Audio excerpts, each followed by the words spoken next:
I want to talk about Caitlin Clark. Now, I know this isn't a sports channel, okay? We don't really talk about sports over here. But we do talk about pop culture stuff. And I consider this to be pop culture. So if you don't know the story of Caitlin Clark, Caitlin Clark is this attractive young white girl who dominated the basketball court in college. And then she went #1 overall to the Indiana Fever. And while she had a slow start to her WNBA career, she sparked the WNBA in a way that nobody has ever done, okay?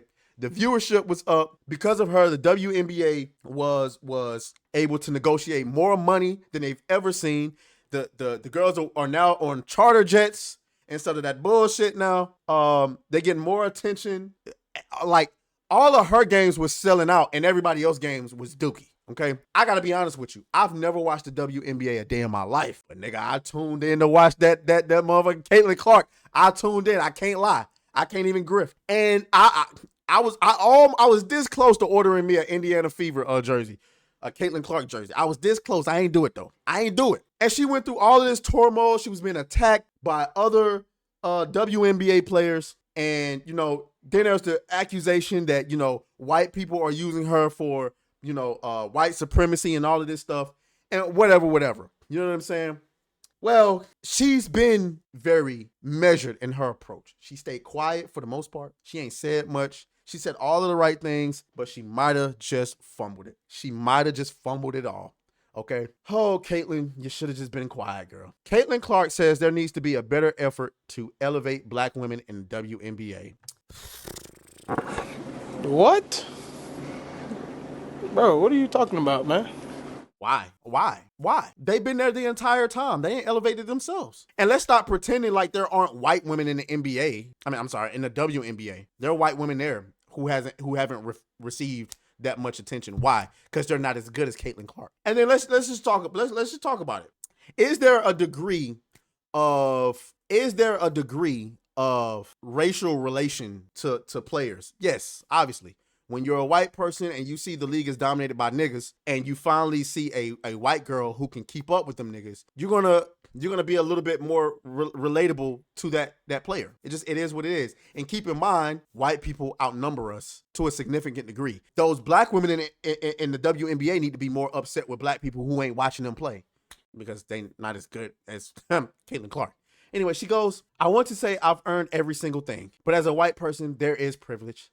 A lot of those players in the league that have been really good have been black players. This league has kind of been built on them. The more we can appreciate that, highlight that, talk about that, and then continue to have brands and companies invest in those players that have made this league incredible, I think is very important. I have to continue to try to change that.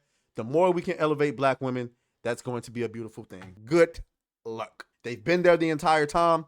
Nobody invested in them because when they did, they didn't see any return. Need I remind you, Caitlin, before you got there, the WNBA was operating on a loss every year until you got there. They were being subsidized by the NBA. So I'm not going to spend too much time on this. It's just, it sucks because obviously she felt the pressure from being around all of those, women in the league, and they on her ass. And here's the thing. While being a tremendous player, Caitlin Clark is still a woman, and groupthink is a thing amongst women. Give me one moment, y'all. Sorry about that. Fucking dog is in there whining his ass off. Shit's aggravating as hell. Anyway, but as I was saying before, congratulations alienating your entire fan base, because now you're trying to create this pressure to elevate. Because now you're putting more pressure on the audience, right? You're putting more pressure on the audience to celebrate other players they don't want to celebrate. They're there to celebrate you. Well, this ain't gonna go over well. Let's get into these comments. Like even who was that? Who was that? Riley Gaines. I've yet to hear a sensible answer as to what privileges white folks have over black people in the year 2024. I concur. Let's look at these comments. Easy. You can order pumpkin spice without anyone giving you a sideways glance. Meanwhile, my big black ass orders it and everyone gives me side eyes. Sick of this. I'm marching in protest. All right. I don't even know what that means. She literally just told you the WNBA was built off the backs of African American women, and she comes in and steals the spotlight. That's called white privilege. No, nigga. That's called she's just better than them. What are you talking about? Next, she will be kneeling for the national anthem. I'm done with the NBA. Let them go out of business. I judge people by character, not color. The NBA is in trouble too. Their viewership is down. Fuck you. Anyway, we can move on. Oh, fuck you, fuck you, fuck fuck you.